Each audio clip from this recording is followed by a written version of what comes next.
the 70s and 80s were characterized by fat was bad, carbs were good. And so we took fats out of a lot of foods and we created very carb heavy in a lot of situations, replaced it with sugar. It was a true disservice to, the food supply system. Then it was almost like it sort of swung back and all of a sudden fat was okay. And even saturated fat was okay. And so, the keto diet reemerged and almost like a phoenix. And now there's been a bit of a push, and I'm sure we'll talk about it, about, the recommended dietary allowance in North America, the recommended nutrient intake in the UK, lots of different recommendations that are probably too low, in my opinion, on a few others.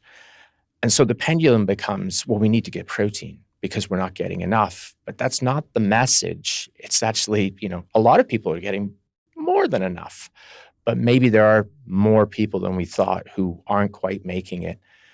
So now the pendulum swung the other way. And as you point out, Jonathan, I think it's we've overcooked the message a little bit. And we've got products that, protein water is the greatest example of, I like protein ice cream. Yeah, protein ice cream. 2/3 of a tub for 10 grams of protein. It's awesome. Sound good? Yeah. Well, it's a pretty good ice cream to protein ratio.